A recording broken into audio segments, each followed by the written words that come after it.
Day with a look at Monday's top headlines with Gyles, Brandreth and Tim Campbell. Morning. Morning, guys. You're right. Excited to be here. Very excited. Also, Strictly Legends. Oh. Yes.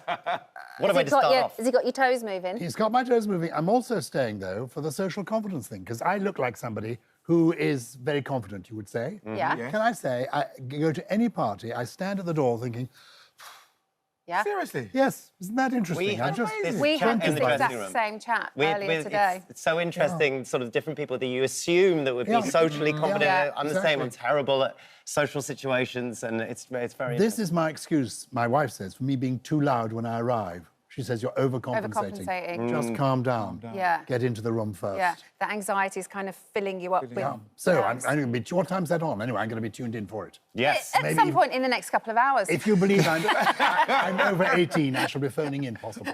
Okay, great. If you're under 18, you get 20% off at Nando's, apparently. I'm learning so much today. OK, we are starting with the news that millions of motorists could now be paid hundreds of thousands in compensation after being missold car finance. Our money man, Martin Lewis, joins us now to tell us more. Can you break this down for us, please, Martin? Yeah, OK, so you will have heard on Friday that the Supreme Court ruled out some of the cases that were before it that the Court of Appeal had upheld, and that's what got all the publicity.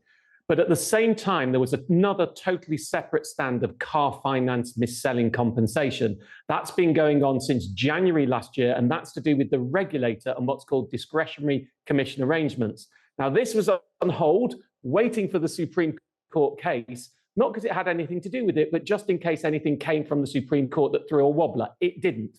So now the mainstay of what's happening in future is discretionary commission arrangements.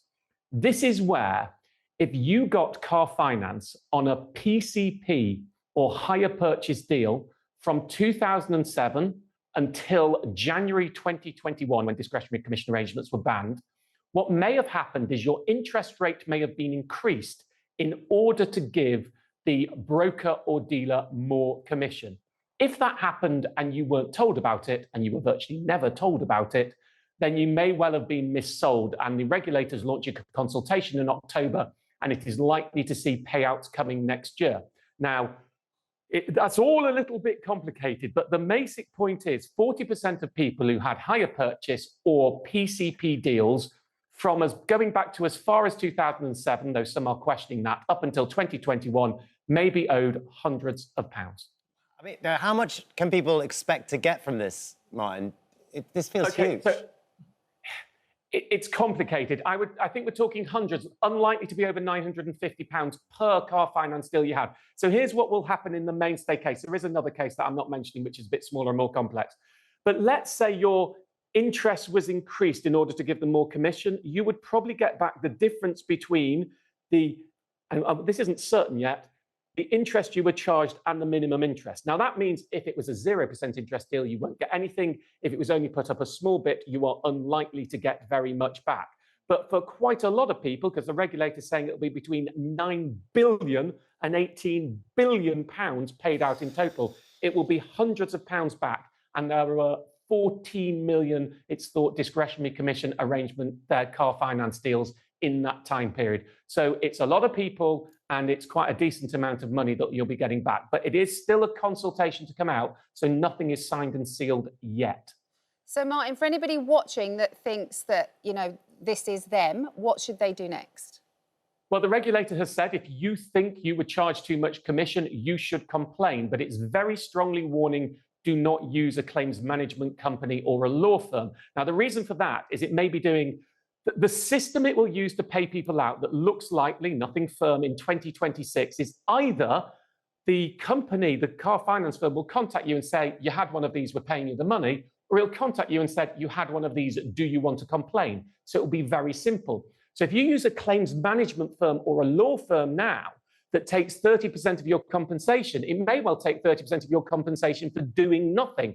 For those people who've already signed up with a claims management firm, we don't yet know what the situation will be. That will come out in the consultation. So what you want to do if you want to complain is you want to do primarily a DIY complaint, which is where you ask your finance firm, did I have a discretionary commission arrangement on my car finance? And if I did, how do I get the money back? Now, there's a free tool on my website. Over 3 million people have used it so far that will automatically generate this for you. And it's absolutely free. And there's no chance of you giving away your commission if you use that. So you may want to do it that way, or you could wait and hear the result of the consultation in November. The people I would suggest should be more likely to put a complaint in now are those with older car finance. If your car finance, it's quite a long time ago, where there may not be records kept by the car finance firm, but you have your records, I would certainly be logging a complaint in now. But everyone can do it if they want to do it. Just the regulator saying don't use a claims management firm. This is really interesting, Martin. Thank you so much. I tell you what, it also does really help when you explain things with your hands.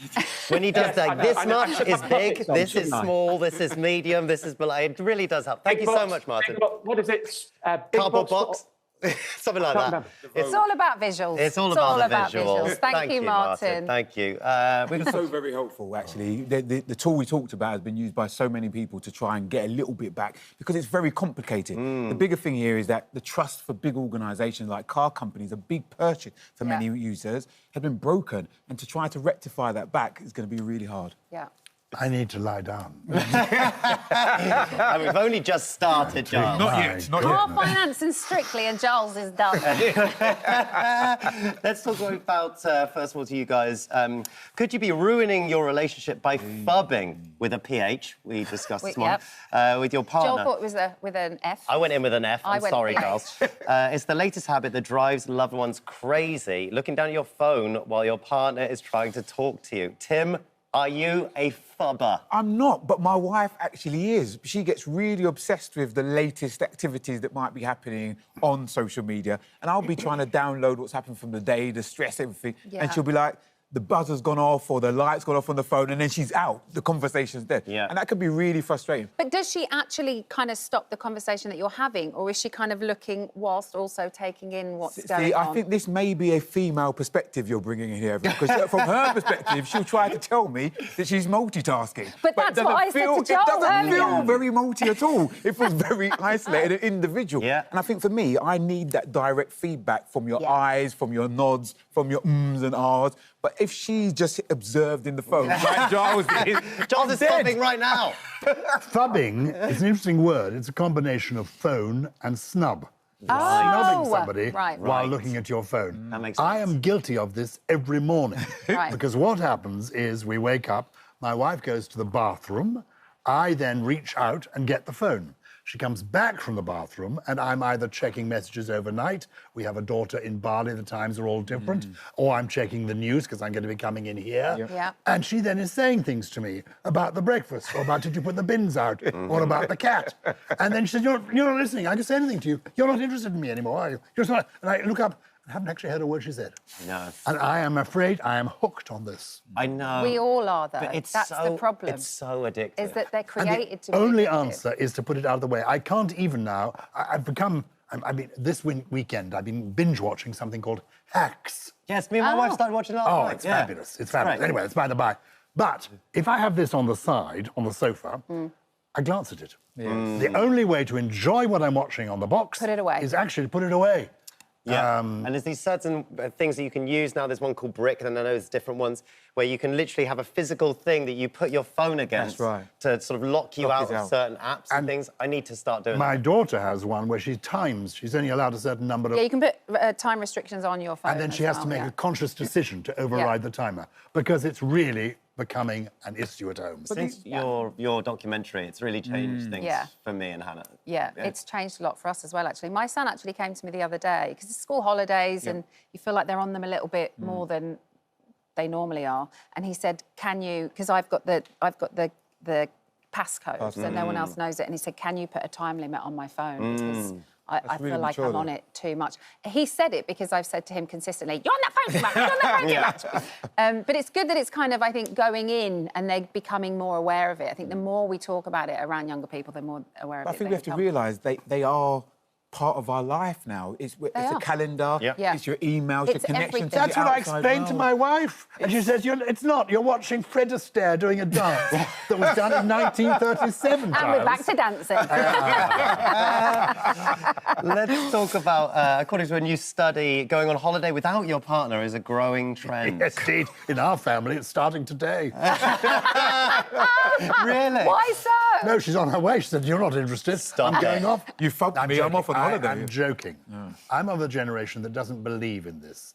Younger people seem to be, even in their relationships, they're married people, often they go out evenings on their own, weekends away, and now holidays away. And this apparently is a growing trend, particularly among women, to go with a few girlfriends for a week away. I think it's fraught with danger. Because? I think the family that plays together stays together. Ooh. That's my instinct. So, but what do I know? What about you, Tim? I really buy into this individual space. I think the reality is that when you come into a relationship, you are still two individuals. Yeah. Yes, you must share certain things, but it's okay for you to have a love of whatever Alistair's dancing and me to want to go off on a yoga retreat, for example. I might not enjoy that time. If you can trust your partner to go off and have their own space, I believe they bring back a new energy when they come back from those holidays, which you can then share in your relationship, new experiences, other things. I think it does depend on who they go away on holiday with. Yeah. If you don't like that friendship group, that could be actually more troublesome Yeah. than you My might wife's thought. personal trainer, he's only 36. I think it's appropriate. I think me and Joel must be kind of your generational mentality as well, though, because we were both saying earlier, weren't we? I was like, I don't want to go away without Matt. I like us going away together. That's the point, rather. Yeah, we're quite lucky in our jobs, I suppose, that I mean, your husband's away a lot, he's touring, you know, doing all that stuff. So when he is back, you want to spend time together. You don't. I don't want get the more different time away. jobs, I suppose, do different things. It's very interesting. The latest thing that we've done is go away individually with our children. So with a son and a daughter, I've gone away with my son by myself and my wife has done, and I think that's also another aspect, right? Yeah. I've done one holiday away, but it was a fitness retreat with a few friends. So it was very kind of, you know, mindful and health conscious. You couldn't wait to get back to your husband. Yeah, I could, and then I sent him there because I had such a good time. Yeah, and he when loved the it. girls go off together, they end up getting tattoos. This is the risk. That's a good thing, Giles. No, it is a bad thing. Right, I'm booking a girls' holiday tomorrow. As a Coming back. husband and father, I'd With a say, full sleeve. oh, please. I was speaking to the wrong person. I've got Gregory Peck on my arm. I've got a tattoo of Gyles on my shoulders. That's the one that we allow. Thank you, guys. Gyles, Brandreth and Tim Campbell are back with us now to look at more of today's news stories. Welcome back, guys. Good to be back. I'm having an exhausting morning trying to please my wife by sitting up straight.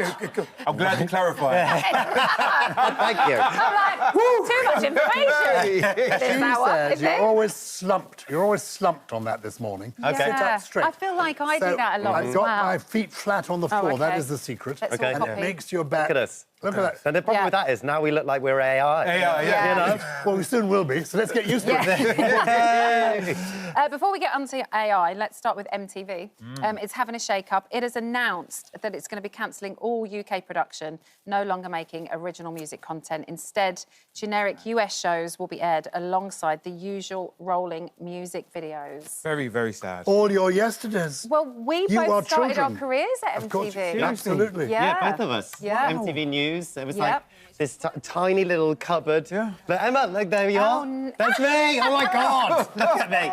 Look at me. It's... You look very just the same. You haven't changed a bit. Stop it. Just add a seriously. beard on, slightly less of a tan. And it's, I know, it's this mad mean, little cupboard that you go in to read the news. I'll never forget, it's the worst auto cue because you have this camera here and this auto cue up there. And I used to always, like, my head used to drift upwards and read. But I learned so much. I learned about red carpets, how to interview people, how to do cards, how to do auto cue, how to just be in, like, a sort of setting with crew and everything. It's amazing. It is your training ground, isn't it? I think, you know, there was lots of that kind of telly. There was T4, there was MTV, CITV, SMTV, all of these places where you learnt your craft, really. But you've got to accept change. I know. I wept when Andy Pandy was cancelled.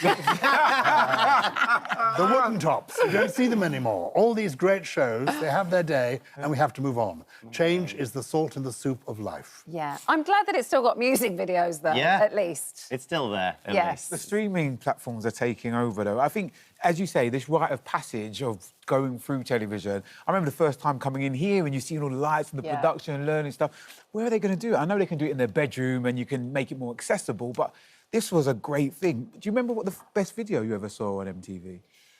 Any Duran Duran video. Duran Duran? Yeah, I mean, that was a long time ago. Don't rather date you. They all, well, I know, Gyles, you know. But they were the kind of kings, really, of creating the music video that really got us all watching. And creating the cool. I think that was what MTV's job was. It was like, it dictated, because the internet wasn't there, it dictated what was cool. It was like this, I mean, of my generation, it was like, it was the Alexa Chung, Emma Willis, that thing of like Gonzo sitting on the couch where it was just the Zane Lowe. Like, I wanted to be like these people on MTV too, and that was like, that defined who I was as a child. What idea of cool? You clearly never saw the Beverly And Sisters. it was somewhere as well for bands and musicians to go, because there's now only really radio. You know, I think it's quite difficult. The whole model's just changed. The first video shown on MTV was the Buggles. Video killed the radio star. See how that comes around? Yeah. Well, cracking on now to what's potentially going to be controversial here. According to a new study, men are more polite than women for the surprising reason that men... Tell us how you feel about it, Emma. ...tend to use the word mate I'm going to leave you men too. just leave some men to chat about. The research behind this is ludicrous. Just explain in full why they're saying that men are more polite. So, research, the results are based on an analysis of 10.8 million words uttered by almost 700 British speakers who agreed to record themselves to capture day-to-day conversations at work, home, and in settings like pubs, cafes, hotels between 2012 and 2016. And it's about them saying the word mate about 700 times for every 1 million words used. This is ludicrous. You know what I'm saying, computer, mate? But also I can say, get lost, mate. I mean, all it means is... It's in the delivery, It's isn't entirely... it, as well? I mean, it's ludicrous. My idea of men being polite is when a lady comes into the room, you say, oh, hello, I lovely to see you. Would you like to sit down? That's the idea of being polite. Well, none of you did that today. Sorry, Emma. Oh, no, we failed miserably. Yeah. I think it's not so much about the words, because it's interesting, the word, when you grew up in places like ours, mate could be used in many different ways, right? But it was also, I think what we need to be teaching people, much more than vernacular, is emotional intelligence. The understanding of difference in different situations, how to read a room, how to pick up on emotional cues. You don't get much of that, particularly in this post-COVID environment where so much is done online, the fubbing that you do with your wife. We have to teach people much more about how to emotionally engage with And people. you learn that by example. I never heard either of my parents swear. My father had been in the army, was of a certain generation. I never heard him even say the word bloody. Not once in his entire life. Whispered. And from that, his example of the way he behaved is you just pick that up the way you go along. So I think, actually, manners are everything. How we behave to one another, that's what it means. Courtesy is kindness. You learn it from the people you're around. So it starts with the parents, in my view. So do you never swear? I try not to. I'm very conscious of it because of my parents. I mean, I do occasionally slip. I don't swear as much as my wife does. You gross. Now, Gyles, you can tell your wife. I'm sorry. Look, it's because it's August. There are no relate meetings. I've got to get it out of the system somehow. It's good to talk. Gyles, you can tell your wife to fub off. There we go. How about that? You said that your parents were in the army. Experts in Germany are now considering using pensioners for national service in the army when they reach retirement age. I'd be interested to see what you think about this. I think this is a great idea. I think the reality is that lots of us are getting older. The whole population's getting older, actually, in the UK. And this assumption that when you reach retirement age, your life is over.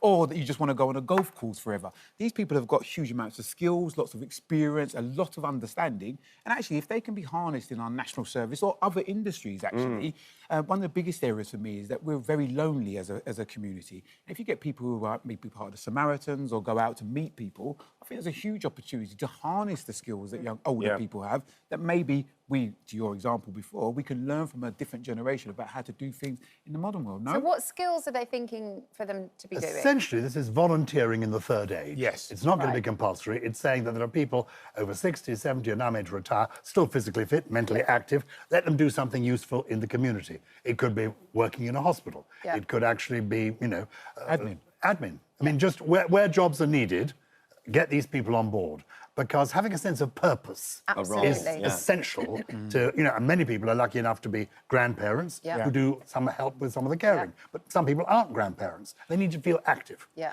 But this gave me a brilliant idea. The headline, Granddad's Army.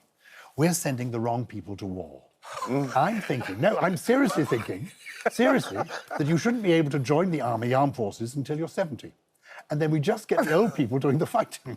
The wars would be much slower, they'd be over quicker, and, well, frankly, it's older people. Hold on. It's the Ministry of Defence on the line now, waiting for a call. No, but this could be an international agreement. I think we need every army in the world to be a granddad's army. Just send the old people to war. Would you go? Oh, God, I'm terrified. Absolutely terrified. But it's not a bad idea, do you see? I know what you mean. I'm thinking Dad's Army. I used to watch Dad's Army all the time. That. What an incredible show, right? And it feels like it's come into play in real life. I think, and also, what a big trick we're missing is that people in the armed forces have a huge amount of skill. And actually, one of the biggest things they find difficult is the transition back into the work of civilian life. And if you can get individuals who are slightly older with different levels of experience to look at CVs of people in the armed forces and help them to make transition, I think that could be a great opportunity. Yeah. And you're right, when you talk about, like, older people who have retired, I look at my parents and I'm always like, no, you don't need to do that, slow down. And they're like, I don't want to slow down. Yeah. Because when I slow down, I'm going to stop, and I don't want to stop. I want to keep going. They leave their jobs, they feel lost, they're just giving a purpose, like you say, Giles. Yeah. It's interesting. So punctuation is the next topic, Giles. I know you're going to have a lot to say on this one.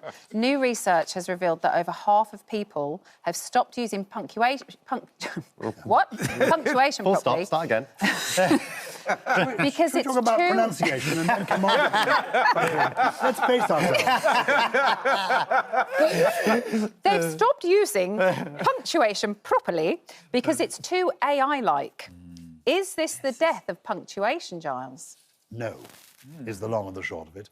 I could talk about this at great length. Indeed, I've written a book about punctuation and the importance of it. And I call the book, Have You Eaten Grandma? Because without the comma, it's, have you eaten grandma? Good grief. You've actually eaten, you're a cannibal. Or have you eaten comma, grandma? Nan, have you had your tea yet? Yeah. So punctuation actually explains what we're saying. It makes life clearer. And what we need in this world is better communication. And punctuation helps you with that.